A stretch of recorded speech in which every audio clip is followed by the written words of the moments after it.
Miami unveiled their new starting lineup, but to mixed results, losing to the Trailblazers on Tuesday night. But with talks reportedly ramping up after a minor trade by the Suns, could this be Jimmy Butler's last game with the Heat? They'll answer that and more on today's episode of Locked On Heat.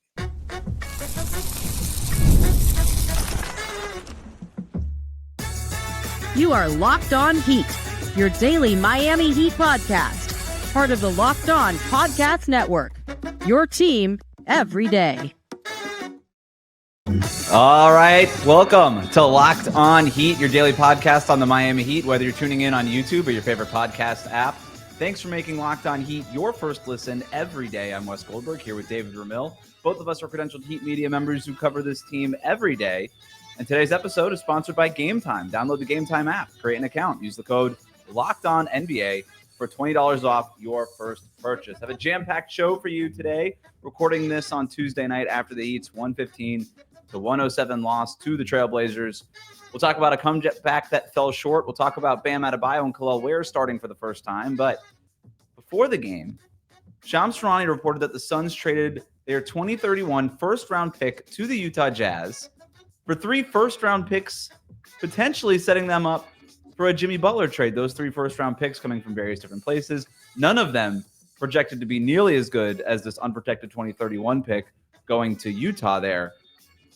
But they basically triple their total amount of first-round picks, setting them up, as the reporting indicated shortly thereafter, for a potential trade for Jimmy Butler, a trade that is going to probably involve multiple teams, right? More than 2, 3, 4, maybe even 5 teams we've heard. So instead of having 1 pick to sort of shop around, now they have 3 to potentially satisfy the needs for these other teams that could potentially be involved. There's the whole Bradley Beal thing. Will he waive his no trade clause? It sounds like he would be willing to do that if he's going to a playoff team. And then Jimmy Butler in this game wearing his Phoenix Suns colorway of his shoe. My question to you, David, was that Jimmy Butler's last home game in Miami? Well, they play the next 2 on the road, right? So Yep. it seems likely. And look, from what we're seeing, just to fill in the particulars here, Bradley Beal might go to Milwaukee. There would be a trade with maybe Detroit or Toronto. Those seems to be the teams that are most likely to be involved in order to grease the wheels a little bit and allow Milwaukee to get under the second apron. Miami would get a combination of players from Milwaukee and some of those picks as well that you just talked about. And then, of course, Jimmy would go to Phoenix. So it just seems like a complicated trade. That's the hypothetical that's out there. Sure. That's not being reported as the framework of No. the trade. That's sort of the hypothetical that a lot of insiders and people in the know are sort of concluding, but it is a hypothetical. Yeah.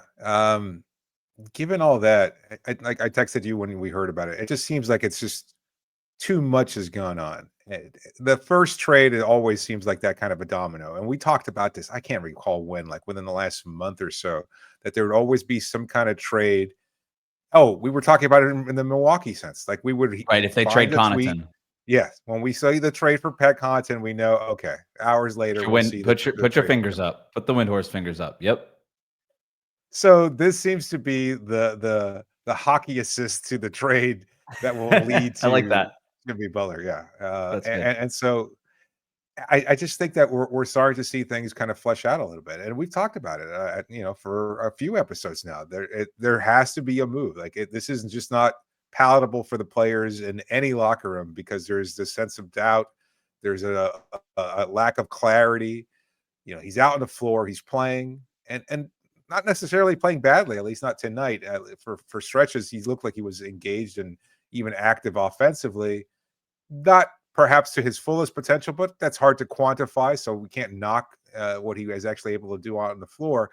But just from a sense of relief, like you have to have some kind of purpose and clarity moving forward. And so now that we're starting to hear that some of the other trades are taking place and there certainly seem to be moves being made, I think we could probably expect something in the next few days getting done. And it's just about making sure, as we talked about in yesterday's episode, that every team gets a little bit of something that they want so that they feel a lot more comfortable in accepting a player or players that they might not necessarily feel too strongly about. Like in this theoretical trade that we were talking about, Miami would get Chris Middleton and Bobby Portis. Neither of those players is going to move the needle for Miami. Like Middleton is past his prime. Tell us what he was. Yeah. Yeah, he's coming off the bench now for Milwaukee. He's playing limited minutes. He's been okay as an offensive spark. Bobby Portis provides that same offensive spark coming off the bench usually, but he hasn't really done so as consistently this season for Milwaukee either, and so they're ready to move on from him. Another theoretical in this trade that we were talking about is that Kevin Love might get sent to Milwaukee. So that well, before we get into some of the, I'm sorry, but like before we get into the particulars of what this deal would look like, I want the point you made about like the trades that have to sort of satisfy the needs for all these other teams, right? Everybody gets a little bit of what they want. That's what's so important about swapping this 1 first-round pick into 3 future first-round picks. These 3 future first-round picks are probably going to be in the 20s somewhere. Neither one of these are as good in a vacuum as this 2031 pick unprotected from Phoenix, which is, if you think like Kevin Durant will be retired, Devin Booker will be 35 years old or something by that time. That unprotected pick is a nice piece of business for Danny Ainge, who again is always betting on the failures of other teams. He's made a career of shorting other teams, and it's a nice piece of business by him. So he gets the most valuable trade asset probably in all of this stuff. But only one team can get that 2031 pick unprotected from Phoenix. And if you've got a trade in a framework with all this other stuff happening, that's 4 or 5 teams involved here, then everybody just wants a little bit of something. And so just that little something is, okay, now we have 3 first-round picks to give everybody a little bit of something here. And that's just enough to maybe grease the wheels on a deal here. When you make a trade like this, that you are, I know that like, oh, wow, you turned 1 first-round pick into 3. You are leaving yourself so exposed if you're the Phoenix Suns with this 2031 unprotected pick, moving it out. You only make that trade if you are 99.9% sure that that second part of the trade is happening. Yep. To be even more specific, the only reason the Suns do this is that they basically have a 99.9% with certainty knowledge that they're getting Jimmy Butler. That's the only reason you do something like this. So to me, the only question is not even if or when. It's more like this happens before the February 6th trade deadline. I suppose, is it within the next 24 hours, within the next 72 hours? Is it a week or 2 weeks from now? Whatever. But you only do this if you know not only that Bradley Beal is going to waive his no trade clause, not only that Jimmy Butler obviously wants to play for you, but that you have the 3rd, the 4th, the 5th team pretty much on speed dial. And it's just about working out the sort of the particulars now that you've gotten these picks, and maybe there's haggling over who gets which pick and whatever that is. And like you said, you're starting talking about Kevin Love and whatever. And like this stuff is, ancillary to the whole thing. It's just, okay, let's get the contracts. Let's make sure it's all like all of our I's are dotted, all our T's are crossed. It all falls within the salary cap rules and all these, all the mumbo jumbo there. Yeah. And that could be a very long process. Like that's not easy stuff as we've learned. And there might have to be another, if Milwaukee is involved, another trade to get them under that second apron. So we might be another trade even before the big Jimmy Butler trade here. But it does seem like because the Suns went ahead and did this, that trade is probably happening. Yeah, I would say so. I totally agree with that sentiment. And that's a great way of looking at it, is that they have some kind of understanding that there have been so many discussions and somebody's agreed to do something. As you said, it's probably Beal. We know Jimmy's interested in Phoenix, so that's never been a question. But it's, Beal having to waive his no trade clause, which he will, and then that there are enough other partners involved that will get something, and that's yet to be determined, but that there seems to be at least a very framework of a deal that you can pull the plug on their trade earlier today. To your question, though, about whether or not this is Jimmy's last game, I'd have to say it has to be. Like with 2 games on the road now, including Thursday's matchup, ironically enough, against the Milwaukee Bucks, right? You want this to be done. Like you have to get this done over the next 2-game period, because you want to come back to Miami whenever that is for that next home game with a roster that's intact, like that, and not with Jimmy Butler on there, because it can't continue to work this way. The next home game for the Heat, Monday, January 7th against the Orlando Magic. So 2 games on the road. Milwaukee on Thursday. They head to Brooklyn on Saturday. Jimmy Butler will hit his favorite ice cream shop, and that might be it. That might literally be it. And to your point, they lose to a bad Trailblazers team tonight, a team that had won 14 games all season before this one. Yeah. And I don't know how you expect a team, as good as it might be, to perform consistently and to win consistently against anybody in the NBA with this distraction hanging over the locker room. And I thought that was a big reason why the Miami Heat lost in this game. We're going to talk about that more. Plus, we got our first look at the Bam Adebayo Kel'el Ware front court, perhaps the front court of the post Jimmy Butler chapter of Miami Heat basketball. We're going to talk about all of that next here on Locked On Heat. Today's episode is brought to you by Game Time. Listen, I love going to live events, whether it's sports, music, theater, even comedy shows. One of my favorite memories from last year was attending a concert. The energy and excitement were unforgettable. And now, Game Time has made it even easier to get tickets for your favorite events with their new feature, Game Time Picks. This feature filters out all the fluff to show you only incredible deals on great seats, so you don't have to waste time searching through thousands of tickets. Recently, I was looking for tickets for an upcoming concert, and I used the Game Time app with Game Time Picks. I found amazing deals and could even see the view from the seat before buying. I'd never been to this venue before. I was kind of curious to see where I'd be sitting. Guess what? Great seats, great views. Made the deal. The super deal was particularly impressive, offering great seats at unbeatable prices. Plus, the app's all-in pricing, so convenient, shows you the total cost right up front. No surprise fees at checkouts. So take the guesswork out of buying tickets with Game Time. Download the Game Time app, create an account, and use the code LOCKEDONNBA, and you get $20 off your first purchase. Terms do apply, but create an account, redeem the code LOCKEDONNBA, and you get $20 off. Download Game Time today. What time is it? It's game time. We'll be right back. Thanks again for making Locked On Heat your first listen every day. Your favorite NBA team has a free daily newsletter. Introducing the Locked On Heat newsletter, one stop for ultimate Heat and league coverage with local analysis and amazing writing from Katie Heindel, Mike Shear, and Locked On fantasy basketball tips from Josh Lloyd. Sign up for free now at lockedondaily.com. It really is a great resource. If you've missed anything from the show, any of the Jimmy Butler reporting, we include it all there, recaps of all that stuff, plus like really great national reporting from all the people that we talked about there. The Heat lose this game. We're down by double digits for most of it.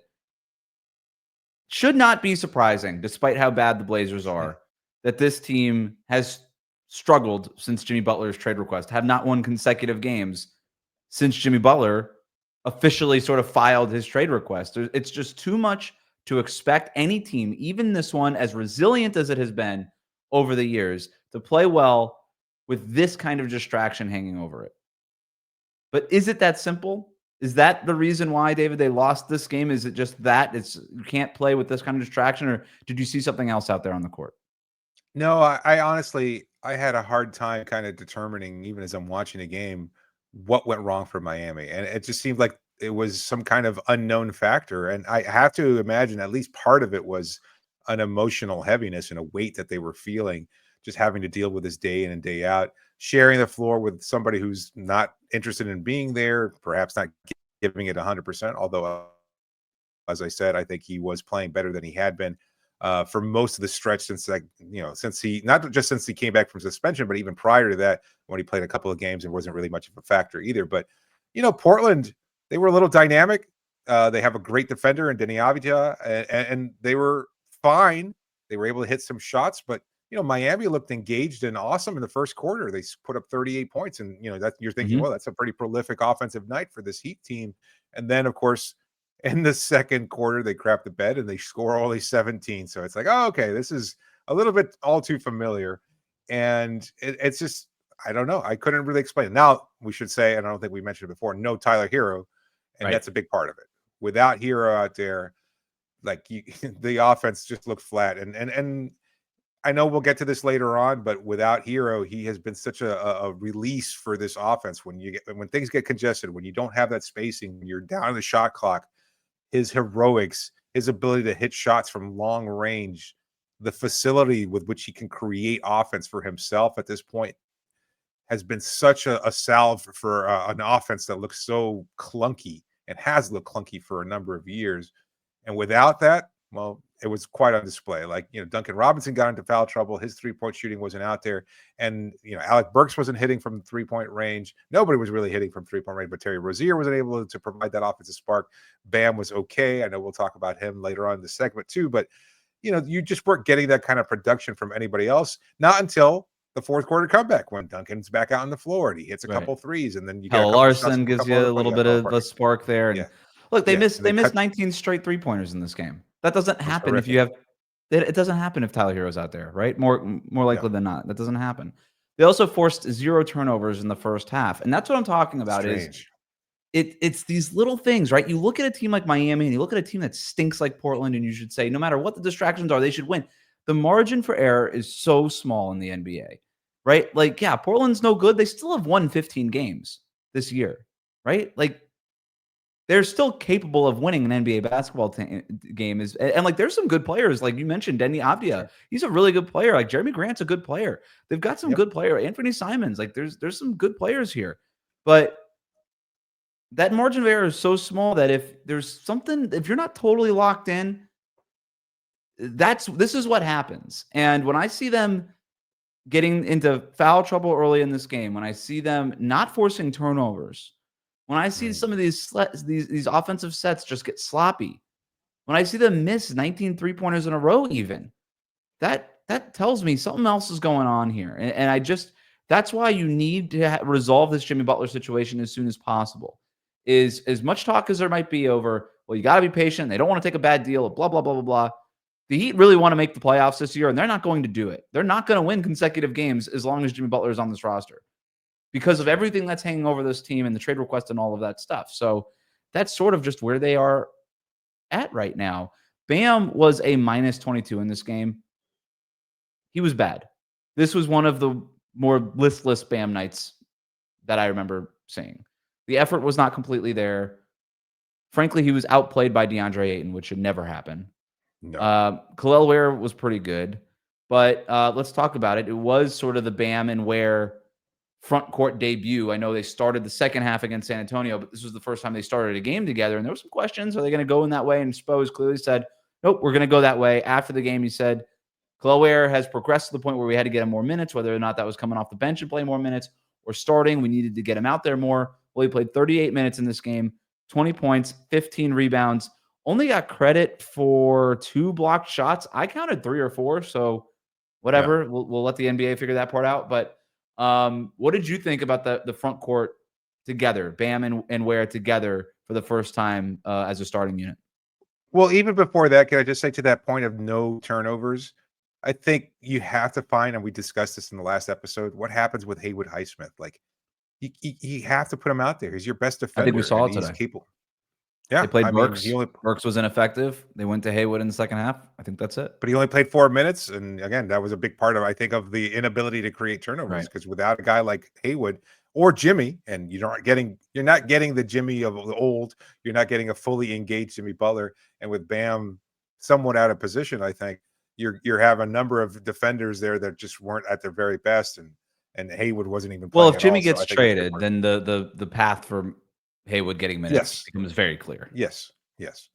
So we can see that change happen in the near future if the trade gets consummated as quickly as we expect it to. So to the Ware and Bam duo, it was fine. Like I don't know. It provides such a spark against the Spurs on Sunday, and you hope that they can keep that going. But I also felt like this might have been, and I pointed this out in the post-game recap. I said, maybe there are times where you could be a little bit more situational in determining whether or not you roll that lineup. And it didn't seem to click as easily. And I don't know if there was another lineup that would have been better. I don't know if you start Haywood over Highsmith or Highsmith over Ware. I don't know if that would have been the right decision, but it might have done something a little differently. Like I think Ware would have gotten his points anyway, because it's just his size and his ability to get to the rim. And in fact, he hit a couple 3-pointers. Like, I mean, those were all good things. And yet I think he didn't necessarily have to play the bulk of those minutes as a starter. He could have been coming off the bench and still been effective, I think. I thought it clicked. Like you said, like 38 points in the first quarter. I thought it was really good to start the game. And then they went 19 straight 3-pointers. They missed them. And that's when Portland made their run, and that's when everything died. But I really liked what I saw in that first quarter. Bam chasing Jeremy Grant around was sort of a breath of fresh air there, where you've got him not having to just drop in defensive coverage. He's actually able to go out there and switch and do all these things. He switched onto Scoot Henderson and forced a step like a bad step back 3-pointer that obviously missed because that's not necessarily in Scoot's wheelhouse right now. And then you've got Ware, I thought did a really nice job against DeAndre Ayton, made DeAndre Ayton look small on a number of possessions. And there was also a couple of offensive plays too, not only with the Ware lobs, and he had a dunk from basically the bottom of the circle that was just ridiculous. And a nice pass from Duncan Robinson on that play. But even Bam getting a chance to hit a shot over Denny Avdia instead of having to try to loft it over a guy like Ayton. Like, that's the stuff when I see that, I'm like, oh, that's what's going on. Miami has had to ditch their switching scheme for the most part as their default scheme for a couple of years now. And they were able to get back to it because they have Ware in that drop, and Bam is able to go out there and switch, and they're able to switch everything. Like, you're playing into Bam's strengths a little bit. I really liked what I saw. I would have loved to see it with Tyler Herro out there. What would have that looked like with Tyler and his spacing, all the things that you already talked about, David? Like, all that stuff would have been so additive and frankly required when you're playing a lineup with Jimmy, Bam, and Kel'el Ware. You need more than just Duncan Robinson out there. And he played well. He was the only guy shooting well to begin the game. Terry Rozier 1 for 6. He was awful in this one. But having Tyler Herro out there, I think would have helped. So I also don't want to match up against Portland. Like make them match up to you. Like, that's not like, and when I look ahead to Thursday night against the Milwaukee Bucks, I think you're going to go big in that one. You need more reps with Bam and Ware. So I think this was sort of maybe preparing them for that, but we'll see. It would have been nice to get the win, but it doesn't look like Miami is going away from this anytime soon. Without Tyler Herro, though, I think there was a big fault in this roster that was revealed. We're going to talk about that, plus get to some more listener questions when we come back here on Locked On Heat.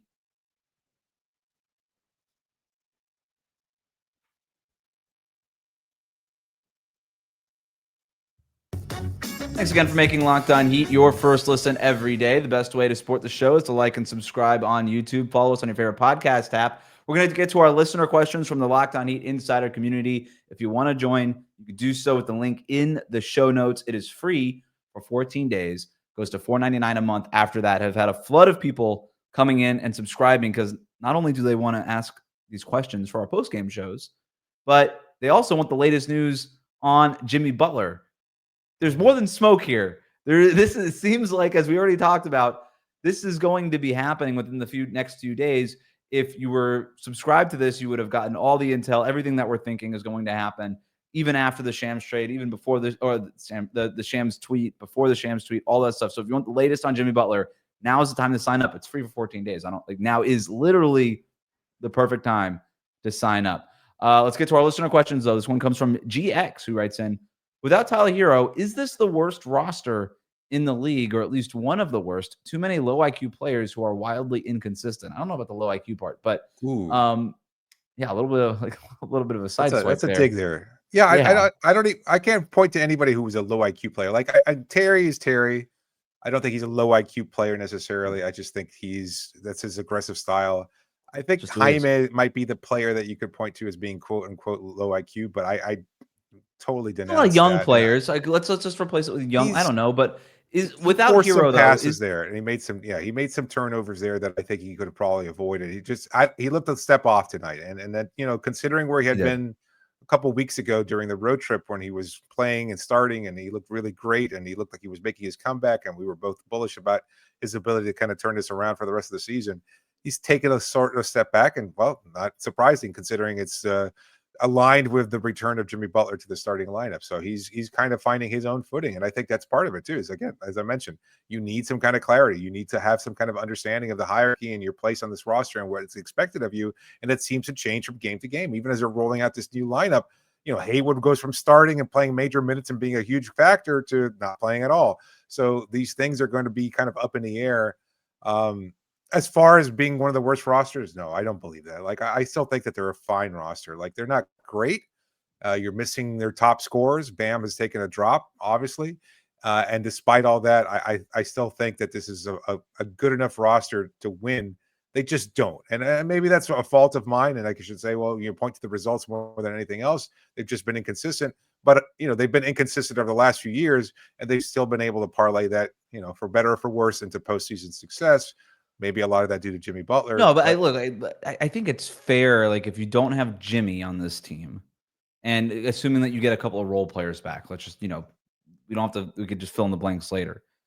And you just take Tyler Herro off, which I'm not really sure why he's only missed one game. But like, if you just take Tyler Herro off this roster, it's not a good roster, right? I mean, Bam is subtract Jimmy, subtract Tyler. Essentially, they have one top 100 player. That's Bam. Yeah, it's not a great roster. Is it the worst? No. I mean, look at Washington, look at Brooklyn. Like, those are worse rosters, but sure. it's they need their top guys, right? Like, the depth is only so much. Like, you need your top guys. But let's move on. Cody writes in, if Kel'el Ware played these minutes all season, he'd be the runaway candidate for Rookie of the Year. Maybe it's not too late? Question mark. Has Ware solidified himself in the starting lineup alongside Bam, or is this a game by game basis? We've already answered that part of it, but or at least addressed it. But here's what I'll say. If Ware has played these minutes, he'd be the runaway candidate for Rookie of the Year. Maybe it's not too late. We'll talk about the Rookie of the Year part of it here. But this idea that Kel'el Ware should have been playing these minutes all season long, and that these last couple of games are a referendum on Spo's decision not to do that, or something that says like, oh, hey, obviously Ware should have been playing. Look at what he's doing. Right. I don't think is fair. Right. I don't think that you could use this result as some sort of way to conclude that this should have been the situation all along. Kel'el Ware was not this player at the beginning of the year. Perhaps, maybe, the team with universally lauded as having the best developmental program in the NBA knew what they were doing with Kel'el Ware and developed him through half of a season to the point where he can go out there and score 20 points and 15 and have 15 rebounds and more than 2 blocks, but the NBA screwed that up. So like that is where I'm at here is don't let this result influence, like say like, oh yeah, this would have been it all along. That's not right. No, Spo's addressed it. And I think we have this kind of obsession with potential and when the draft and everything else. And the assumption is you draft a top player or even a mid-first round pick like Ware. And the thinking is you put him right in there and he's going to provide something. And there's no doubt, like, he's a tall player and we get that. But he did play minutes. And when he was out there, he was lost. He was lost in defensive space. He didn't know what to do offensively, even as a rebounder. Yeah. He wasn't even rolling to the rim well. Like, he had moments in summer league. That's summer league. That's not indicative of good NBA level play. That's not what we saw from him in those few minutes that he was playing regularly. He just did not seem comfortable and clear on what he was supposed to do. Like, I still watch him even tonight. His screen setting is horrible. Like, if you got a player like Jimmy or Terry who needs a screen in order to kind of get downhill a little bit, and they're looking for where to set it, that's not going to work too well because he's not good at it. He's already rolling to the rim, and this isn't a ghost screen. Like, this isn't like where he's just kind of like trying to slip towards the basket early. He's just not in position, and he doesn't hold that position long enough to set an effective screen, mostly because he's just so slight. I think you're still getting better at it. I think maybe if they're, that's why he'll work on you develop chemistry with his teammates, etc. He'll work on it. But I think, overall, and this is the point that I like that Spo's made, is that this could damage a player if you throw him out there too early. And we've seen this too many times where a rookie, as highly touted as they might be, and certainly much more touted players and higher draft picks than Kel'el have gone out there and failed. That takes them a long time to recover from, because then they start to question, well, what am I doing here? Did I come out too early from college? Am I not on the right team? Maybe, again, it might be because it's a bad team with a lack of talent all around, but he might not be that savior, and that could damage a player and psychologically, and then they're not clear what to do next and how to progress and develop. And I think they did the right thing in letting him kind of work his way towards getting to this point and kind of developing him, not just psychologically. And we've heard countless stories about other teammates kind of setting him up, building up his confidence, teaching him the ropes, etc. All that has been a positive impact, leading to the player that we've seen, to your point, over the last few games. Without that kind of time and tutelage, he'd be the version that we saw earlier in the season where he was not a very effective player. Just going out there, as so many people have theorized, just put him out there. That's not going to help. Because if you don't know what you're doing, just being out there makes you look like a damn fool for 35 minutes a game. And that's not going to help him, and it's not going to help the team. And so I think they've made this kind of natural progression in a nice, organic sort of way. And I think it's led to him being much more successful. Moving forward, I think he's going to get better and better as time progresses and with more experience. Now that he has the tutelage, now that he's combining that with the experience, now we can see him take incremental steps. Like, again, at a game where Miami was down, he was perhaps their brightest spot alongside Duncan Robinson. And I think that's something to look forward to. Now, to the overall question, Rookie of the Year, does he still have a shot? Sure. Yeah. We got half a season to play. We'll see. What other rookie has stood out so dynamically that you're going, Jalen Wells would be the guy. Alex Sarr has had a really nice stretch here. He's sort of moved into the favorite. But to your point, nobody's run away with this award at all. Yeah, sure. Anybody. Literally any of the rookies could still win Rookie of the Year. But Kel'el Ware, take him seriously. Yeah, I think he can absolutely be part of that conversation with a few more good weeks and months. Really quick, before we sign off here, Malachi writes in, why is this team so inconsistent? I feel like this team is better than the way they play sometimes. Adam writes in, you are what your record says you are. Is this team destined for another play-in tournament and getting bounced in the first round? Just to address both of those at the same time. They're not that good. They're 21-21. They've been around 500, not just this season, but for the last 2 seasons in the regular season. Like, this is just who they are. And what I always say is, don't let inconsistency fool you. Inconsistency is fool's gold, right? You see the highs and you're like, why don't you just be that all the time? No. Plenty of teams have highs. Portland has highs. Like I said, they stink. They've won 15 games. They have highs. The superpower of good to great players and good to great teams is consistency, not the highs. The superpower is the consistency. And the Heat don't have that superpower. They are inconsistent because they're just not that good. And when you see things like, oh, they live and die by the 3, that is also a sign of not being that good. That's a sign of just needing math to help you get over the hump and get you wins. The Heat typically beat bad teams. We've already discussed why they lost to this bad team because of the distraction of the Jimmy Butler situation. But they typically beat the bad teams and they lose to the good teams because they are exactly that. They are average and they are mediocre. We have a few more questions about a Jimmy Butler trade. Here's what we're going to do.